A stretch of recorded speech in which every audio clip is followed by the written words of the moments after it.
Welcome, one and all. I have to say, any panel where you've got two Elliots on it, you know is going to be a cracker. So welcome, but I won't play favorites for that reason. We've got microphones just here in front of you, so when you want to speak, do please use them. So I'm going to start. We've been speaking a lot about autonomous vehicles. We heard Luca talking a little bit about it. We heard a lot more about it yesterday. When are these going to become reality rather than a novelty? And are governments and regulators around the world striking the right balance between encouraging these new technologies and making sure they have the right laws in place to deal with them? Since you are at the end there, Elliott, I don't want to play favorites, but we'll start with the other Elliott to begin with. Oh, no, you're not Elliott. You're Ola. Sorry, Ola. There we go. See, if you don't sit down in the order that I call you, I have to kind of think. Ola, sorry. Thank you. Well, as we have seen, I think, during these days, yesterday, the technology is moving very fast. I think one of the front runners will be the city of Gothenburg, the city of the Prize laureate, Professor Nielsen, yesterday. There will be always planning to have 100 vehicles driven by Gothenburg families on ordinary streets by the end of this year. And of course, there are some issues there to be solved from the regulatory perspective, but all of them, I think, possible to overcome. I think it's important just to bear in mind that we will not have smart mobility just by have a traditionally private-owned car driven on its own. It's actually about having a intermodal and transmodal transport system, and that is the true challenge, I think, for policymakers, to have the right incentives to have smart mobility solutions, where the traditional car will have an important role, but less so than what we have seen. Rob, do you? Sure. I would say that I agree with a lot of what I just heard from Luca. I think our position is that, first of all, we have to define what we're talking about when we talk about autonomous. Are we talking about level 2, level 3, level 4, or level 5? A lot in the press is talking about level 5, which frankly I think is a long way away. Level 2, we're already there. Level 3, we could be there, I think, very shortly if we chose to. But a lot of people are going to skip level 3 and go right to level 4. And I believe we'll see level 4 very, very soon. And for trucking, you think that will kind of become more prevalent before it becomes prevalent for private vehicles? I think they'll run in parallel. I think we'll see level 4 autonomous technology in passenger cars in line with level 4 technology, or even the thing about trucking, I should say, is that productivity gains can be made with very low levels of automation that whereas in passenger cars you have to go much further to see the real economic benefit. So I think we'll see them both very soon. Elliott. So I think that trucking is interesting because it's really low-hanging fruit when you think about it. A vehicle that's going pretty much a constant speed, straight, primarily on a freeway. At least in the US, there's only about 200,000 miles of freeway that we would need to do the HD mapping for. So I think that automated trucks make a lot of sense actually to come even before passenger vehicles. Unfortunately, in the US, we currently have 2 bills, one passing through the House and one passing through the Senate, which have each excluded commercial vehicles, so any vehicle over 10,000 pounds from these bills. And that's really as a result of the Teamsters and other labor unions putting an immense amount of pressure on some senators, specifically one senator from Michigan. And it's unfortunate because in the US, we had close to 40,000 fatalities last year, and 4,000 of them were caused by trucks, over 100,000 serious injuries caused by trucks, and the government is simply not deploying a portion of these life-saving vehicles, which I'm sure many others think is probably the wrong approach here. Dr. Kim?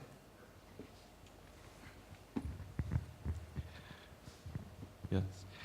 I think we will surely have an automated car and new technologies in the near future. That's clear, but actually we don't know when. But based on our predictions, actually a lot of countries, including our forum, International Transport Forum, is conducting a lot of researches on those items. For example, recently we published driverless trucks in the impact and the policy analysis and etc. But maybe we rather tend to focus on the technological aspect, but at the same time we have to focus on the other aspects as well, actually the impact on the labor market and etc.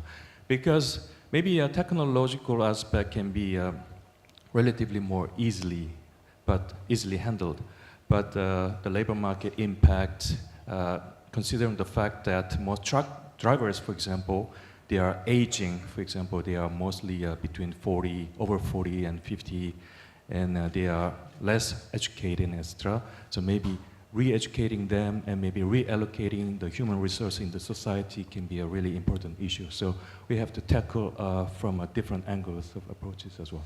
I think I saw this crazy map of the United States where in like 2/3 or 3/4 of US states, the number one, or the most popular, not popular, but the most common profession is truck driver, which is really quite astounding.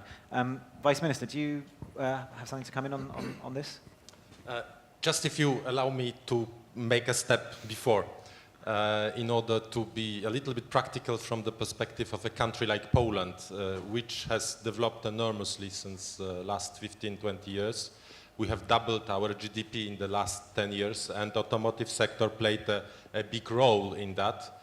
We have something like 40 billion euros of production of automotive parts and automobiles, although we do not have any own mark of vehicle. There is no seat in Poland, but we are producing for a number of companies, and we are actually exporting half of our production to European Union and outside. So we are a big hub in terms of automotive industry, but we do not have a stake in this industry. So what makes us very practical and very pragmatic in looking on what is going on and where we would like it to head on. And in this regard, what is crucial for us is not that much whether it will be autonomous or not, because we think it will be, and there will be it will be sooner or later. But what is important for a country like Poland is whether it's going to be combustion or electrical. Why? Because Poland is a country which is importing nearly 100% of its oil. We still have a lot to do with our cities in terms of air quality. And we want to prepare also our network, because we think that the challenge of electric car is as much a challenge for automotive industry as much as a challenge for energy industry. And in this regard, Polish government has decided to make electromobility one of its flagship projects. And we have decided to put a structure at the level of government, which I'm heading, that is going to prepare Poland and which fixed itself ambitious goals in terms of electromobility. We want first to have 1,000 electric buses on our roads by 2020, and then 1 million electric cars by 2025. And when we are talking about it, we are sure that together with this technological shift from combustion to electrical, there might be also encouraged a shift in terms of how we use mobility. And here comes autonomous. So the electrification, from your perspective, you think would come before the kind of shift, or you think they would come hand in hand? We think it will come hand in hand, but what is important is that it's sometimes easier when something changes to make the double change than to... So what we are encouraging right now, for example, we are encouraging the use of car sharing, but electric car sharing. Why? Because we want at the same time to have the change in pattern of mobility and the change in pattern in terms of engine. Elliott? Yeah, just to tie together, I think two of the things you said. First, we started with when will this technology actually hit the road, and a lot of the conversation veered towards the labor issue. And I think that obviously it is important to keep in mind what type of vehicles we're talking about, whether it's level 4, which I really do think will be 2020, 2021, or level 5, which could be quite far off. But I think the overarching point here is what's clear is that at some point in the future, whether that's 5 years, 10 years, 20 years, 50 years away, humans will no longer be driving vehicles. So I think what happened in the US is incorrect in the sense that we have to be proactive about training our workforce. right? There's a certain subset of people who perhaps their only skill is the driving task. And if humans will no longer be driving in the future, we need to be proactive with occupational training programs, job retraining programs, apprenticeship programs to make sure that if and when that person's job is displaced, that displacement doesn't turn into unemployment, but rather turns into a job transition. Because if history is the best indicator of the future, we've seen when we went from the horse and carriage to the automobile or the Industrial Revolution or even the advent of the printing press, entire new industries are created throughout these transformations. And I think what's important for those of us in this room who are really thinking about this issue is not so much what the new jobs are that will exist, but what are the new skills that will exist, so that we can start thinking about getting someone who has, say, X skill, maybe just the driving task, how we can transition them into Y skill, which is the new skill that will be in demand in 20, 30, 40 years from now. Ola. Yeah, I'm also believing in electromobility. I think it's important, but once again, let me just stress the system's perspective, because electricity is not a primary energy source, neither is hydrogen. So it depends on how this electricity is produced, of course. If there is not much benefit of having coal condensing power into electric cars, then we won't solve the problem. So this is a huge historical shift that needs both, as this these days are about, fuel choices, but also smart mobility and efficiency. And it's a historic shift, so of course it will affect labor market hugely. I mean, so we need to, I think it's a good illustration. This is a wide concept that also involves social behavior and acceptance and policy in a much broader perspective than just the somewhat technology focus we have had so far in these days. Rob?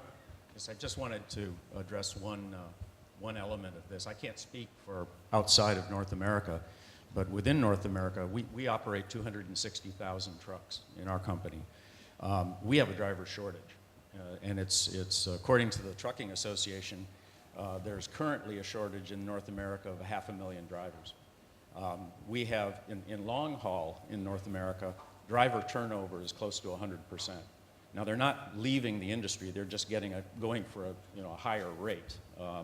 But as was mentioned earlier, the average age of truck drivers in North America is in the 40s and 50s, and they're not coming in. It's not an attractive business for young people. So I don't think that we have to worry so much about the social implications of displacement. We have a shortage, and with the freight task going up, that shortage is only going to get worse. Okay, so we've heard about the kind of challenge or perhaps lack of it in terms of employment given the shortages that there are. What about the data? I mean, when we have, I mean, even now, connected cars are hoovering up vast amounts of data. What are regulators doing about it, given that this is only going to explode exponentially? Are they kind of on top of this? Are they, are they putting the regulations in place to ensure that when you go for a drive, that the company isn't kind of selling your data on to whoever, to people that you might not want, that you might not be aware of? Are regulators and governments on top of this and putting in place the regulations now, kind of to get ahead of the game, or are they somewhat playing catch up? Whoever wants to take that up. I can start. In the US, we have self-regulation in the form of the connected car privacy principles. Pretty much the industry came together in 2014 and put together self-regulation. Certain sensitive data has heightened protections. That's biometric data, driver behavior information, geolocation information. But A, this is self-regulation, so some people are skeptical of that. And B, I believe that we have a real big issue with this self-regulation because there's currently 19 signatories, and all of them are traditional automakers. And so what's happened, even just in the last few years, is we've had a big blurring of the space, right? 15 years ago, if you said automotive, it was the traditional OEMs and the tier 1 suppliers and the tier 2 suppliers. Now, Waymo is squarely in that game. Apple is squarely in that game, we think. Intel is squarely in that game. But they're not signatories to these principles. And Elliott, as you were mentioning, data is just unbelievably important in this ecosystem. Some people believe that sometime down the road, these companies will actually potentially be giving away these cars for free because the amount of data monetization that could potentially take place.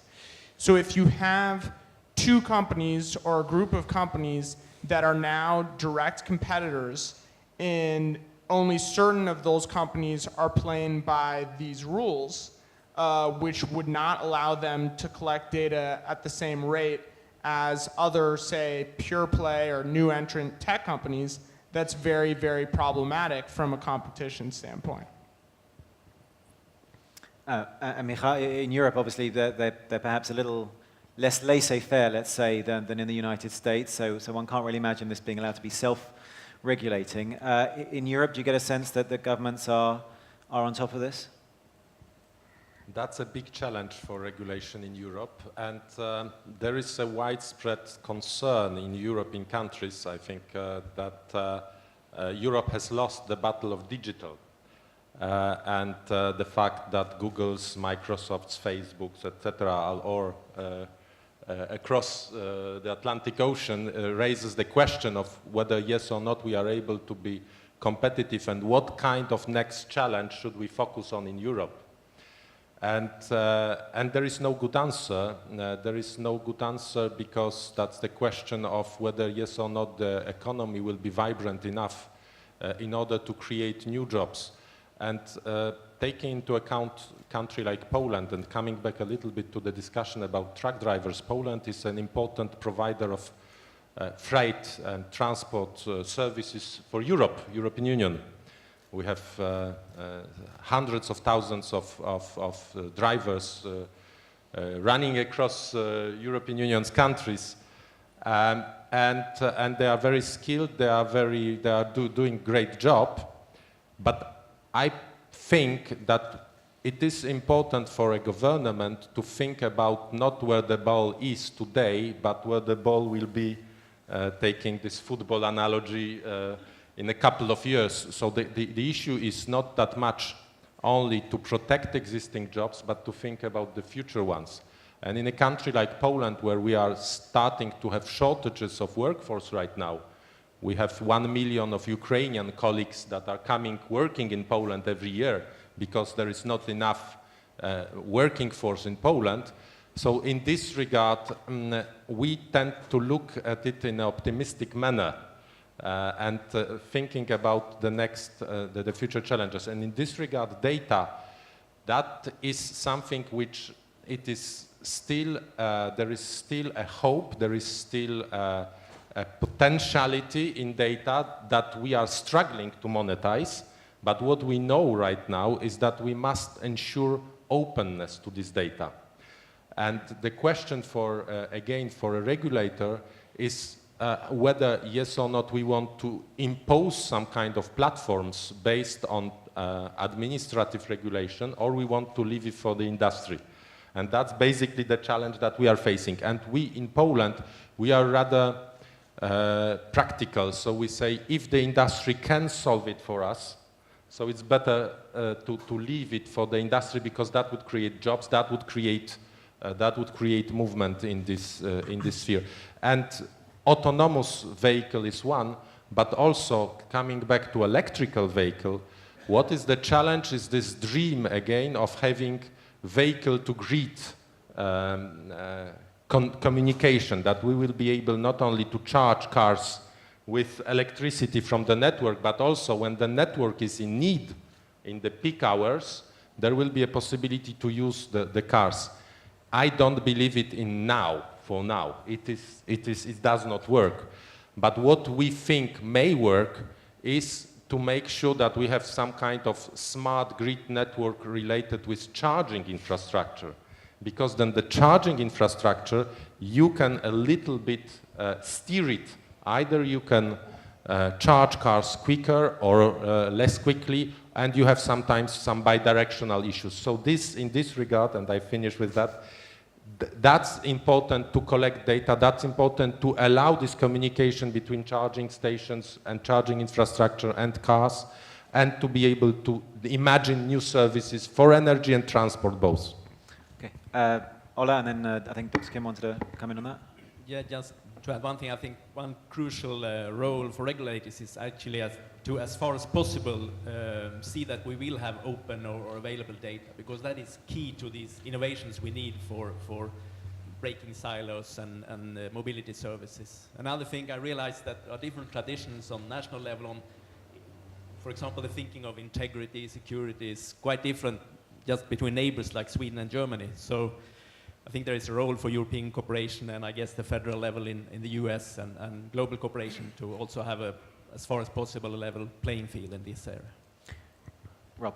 Yeah, I just wanted to add one thing, and in fact, I brought a prop with me. There. I don't know if you can see that, but that is a USB to iPhone charging cord. Rob, put your microphone up a little closer. I'm sorry. That's a USB to iPhone, iPad, and old iPad charging cord. And we have this problem today in charging electric vehicles. There is no common standard. It's going back to the old days.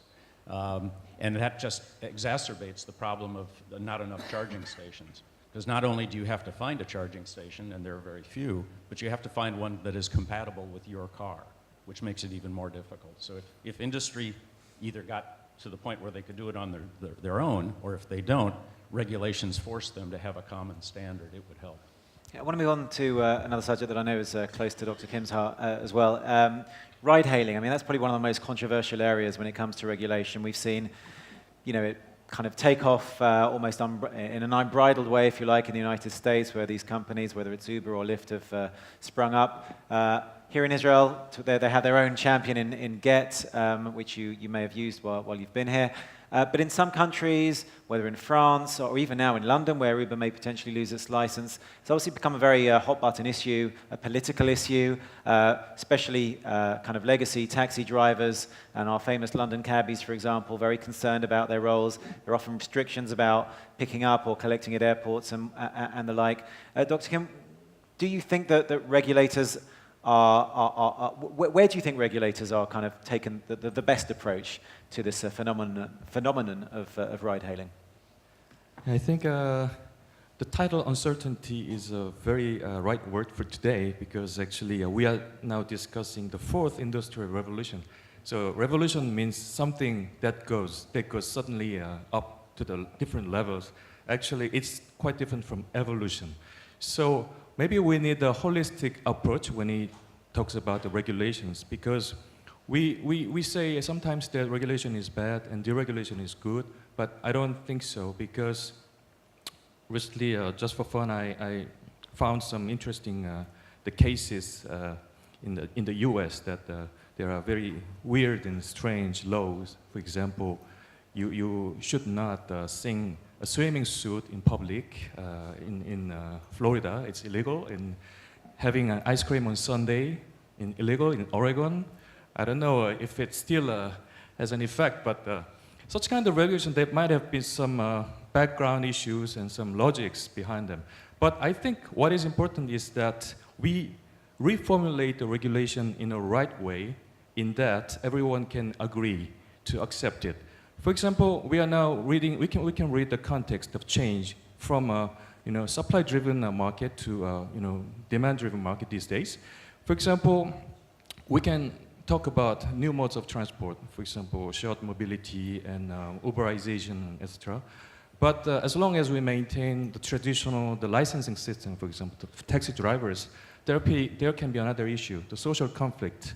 It's good to have a new technology that can give a lot of benefit to the customers, but at the same time, there are the group of people in the society that claim their rights and they're given interest already.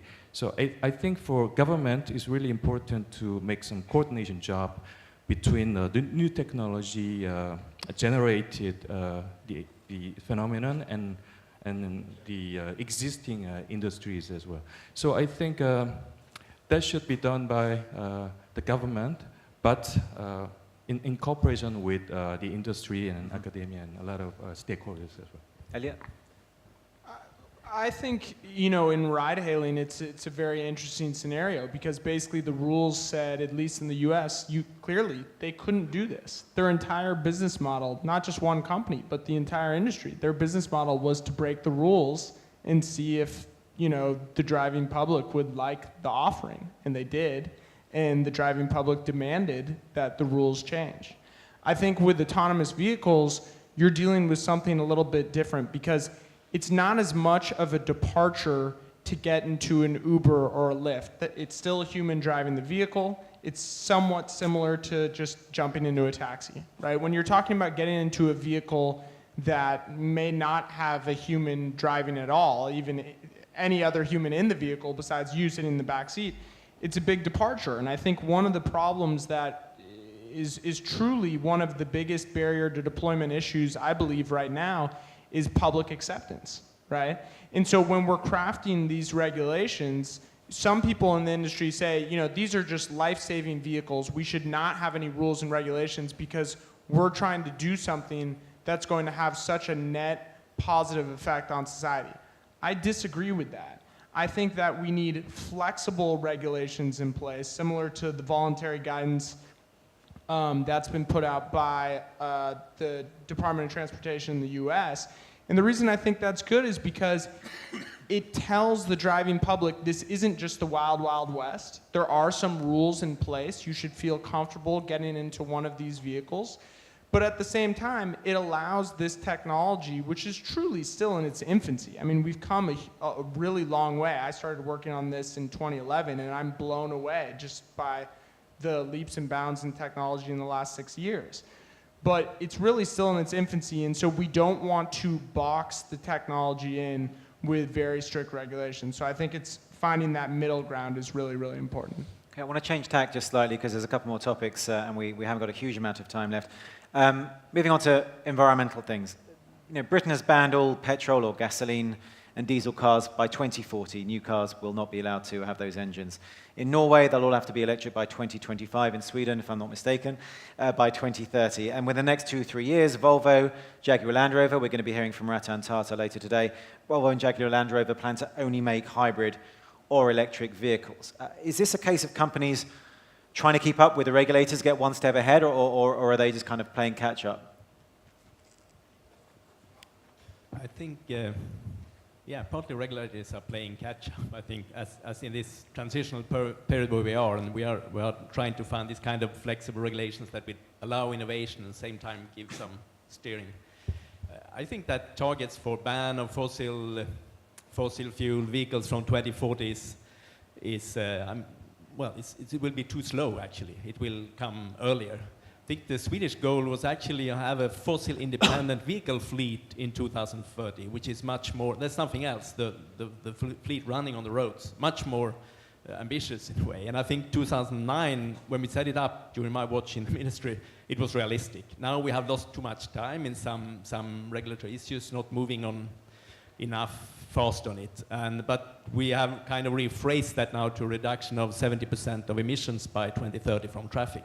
I think that still could be done, but once again, it needs this systems approach, not just another kind of traditionally cars driving around. It's about infrastructure, it's about how does these systems, public and private services, connects together, and other broader issues to be able to reach those goals.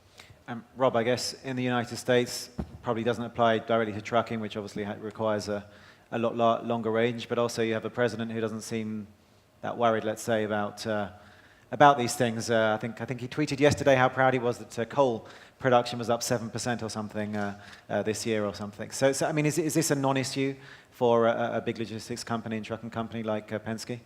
No, it's definitely an issue. But I think I have to say, my own personal opinion, that part of the recent bans that have been announced is something of a knee-jerk reaction to the diesel issues that have come up in Europe in recent times. I would like to see more flexibility. I think that there's room in the mix for all of the technologies. You know, in the United States we had prohibition back in the early in the 19th or 20th century, and that was a knee-jerk reaction to a problem. It was corrected, and I would like to hope that this might be corrected, but the message is clear, the direction is clear. We are going to go to cleaner fuels. I think we should get there through technology and through the economics of the situation rather than by mandate. Elliott? Nothing to add on Okay. that topic. Dr. Kim? Yeah, I think it's a trend since COP21 maybe in Paris. Actually, a lot of countries are trying to do their best to cut down the emission of CO2 and etc. And even in Europe, for example, ITF is regulating the multilateral quota system on the freight truck operations in Europe. So if they use eco-friendly the fuels, and for example, Euro 4, Euro 5, now we are talking about Euro 6, maybe Euro 7 someday, and we give some incentive to those countries that are totally compatible with the basic directions. But because every country has this time made a commitment to a certain degree to cut down their level of emissions, actually they are obliged to do that, actually, in a sense. And I think the enterprises also, they're reading the current context and where we are going, and maybe they are wise enough to face this situation with a lot of alternatives in the end. Vice Minister? Thank you. I think that 20th century was the century of the combustion engine, and I think that 21st century will be the century of alternative fuels. And we cannot stop progress. It didn't come because automobile industry wanted it. Let's be clear. It comes because innovation was in the electronic devices. And the fact that iPhone is so small is because lithium-ion batteries are so performant. And so then somebody said in a very intelligent manner, but if they are so performant, why not to use them to replace the tank? And again, I think it's like a tsunami that will happen in the coming years. And the fact that some companies are changing and are switching already now seems to me a very intelligent also in terms of marketing, in order to fill the new niche, in order to associate the new technological change with their position on the market. So in this regard, I think that we as regulators, we always will be a step after what's going on in the technology. And the best example for us in Europe is the fact that we tried to impose regulation on CO2 emission. It ended up with the biggest scandal in the world in terms of organized cheating by automotive industry, and we cannot afford it anymore. We've got 1 minute left, gentlemen, so I just want to get kind of one word or a two-word answer from each of you. In terms of regulations, regulatory uncertainty, where should we be focusing? Where do we need the most certainty, where currently we have the most uncertainty? In which particular area would you say? Ola? I think we need innovation, not only in technology, but in policy, allowing cities and regions to try out and piloting, and then in the next step, broad approaches on European and federal US level. Rob? I would say, keeping in mind our hosts in Israel, I think the biggest need here is to come up with a set of standards that's clear and understandable and would allow testing to take place in Israel. And I think the quickest way to do that would be to adopt the US standards. Elliott? I think in the US, the biggest problem right now is our patchwork of state laws. We're dealing with an inherently interstate activity. We need federal AV legislation. That's a start. And then I believe we really need a global standard. Dr. Kim? Yeah, I think the technological aspect is a good thing, but I think it's the tip of the iceberg. So we have to see the different aspect hidden behind it. So social aspect, economic aspect, all the different things. So that's why a lot of policymakers become a little bit conservative. I think that a challenge would be which of the alternative fuel will dominate the 21st century. and it will be partially triggered by organized regulatory frameworks in different states, whether it will be hydrogen, gas, or electricity in short. We will see. Okay, lovely. Thank you to all of our panelists for that.